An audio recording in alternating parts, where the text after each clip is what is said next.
আপনি কি মানসিক শান্তি পেতে চান? তাহলে আপনাকেই বলছি, কথা কম বলবেন, কানে কম শুনবেন, কোনো ঝামেলা দেখলে এগিয়ে যাবেন না, কেউ আপনাকে অপমান করলে একটু মুচকি হাসি দিয়ে চলে যাবেন। আর যেখানে আপনার সম্মান নেই সেখানে যাবেন না, আপনাকে যে সম্মান করবে সেখানে যাবেন। আর সবচেয়ে গুরুত্বপূর্ণ যেটা হচ্ছে সেটা হলো মানুষকে কম আপন ভাববেন, তাহলে আপনি কিছুটা হলেও মানসিক শান্তিতে থাকতে পারবেন। শুনতে খারাপ লাগলেও এটাই কিন্তু সত্যি। যত বেশি কথা বলবেন ততই ঝামেলা। মানুষের কথা শুনতে যাবেন, কে কি বলল, কে কি করলো খেয়াল করবেন, ততই ঝামেলার মধ্যে জড়াবেন। আর কোনো ঝামেলার মধ্যে এগিয়ে যাবেন তো নিজেই ফেঁসে যাবেন, নিজেই বুঝতে পারবেন না যে কোন কারণে কিভাবে নিজে ফেঁসে গেলেন।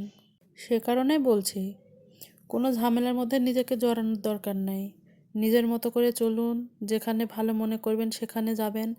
যারা আপনাকে সম্মান করবে তাদের মূল্যায়ন করুন, তাহলে আপনি শান্তিতে থাকতে পারবেন। আসসালামু আলাইকুম আমার প্রিয় ভাই ও বোনেরা, কেমন আছেন সবাই? আশা করি ভালো আছেন। আলহামদুলিল্লাহ, আল্লাহর রহমে ও আপনাদের ভালোবাসায় আমিও ভালো আছি। আপনারা কে কোথা থেকে আমার ভিডিওটি দেখছেন দয়া করে কমেন্ট করে জানাবেন।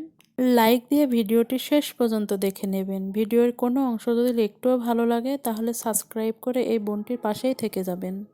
ভিডিওর শুরুতে আমি ঘটকচুর পাতা সেদ্ধ করে নিয়েছি, ওইটা ভর্তা করব বলে। আমাদের এলাকাতে ঘটকচুর পাতাই বলি, আপনাদের এলাকাতে কে কী নামে জানেন কমেন্টে জানাবেন। আর এখানে গরুর মাংস রান্না করব, তাই সব ধরনের মশলা আমি দিয়ে দিয়েছি। মাংস তো রান্না করতে সব আপুরাই পারে, এটার বলার কি আছে, তারপরেও যেহেতু আমি ভিডিও করি তার জন্যই বলা।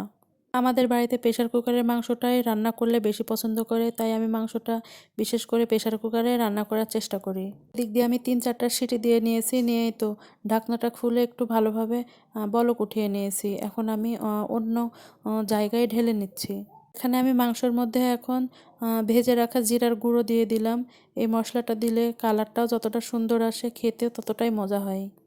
এই তো আমার মাংস রান্না কমপ্লিট, ফাইনাল লুক দেখেন কতটা ইয়ামি হয়েছে দেখতে।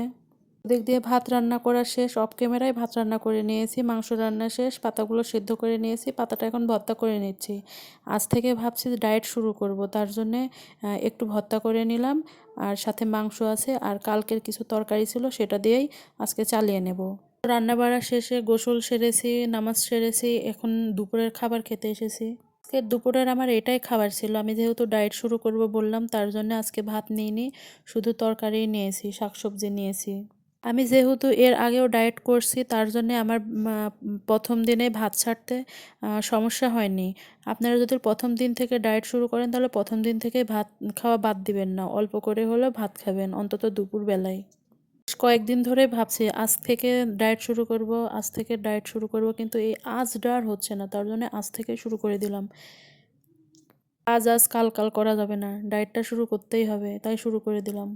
আর অল্প কিছু ওজন কমাতে চাই, কতদিনে কত কেজি কমালাম সেটা আপনাদের সাথে অবশ্যই শেয়ার করব।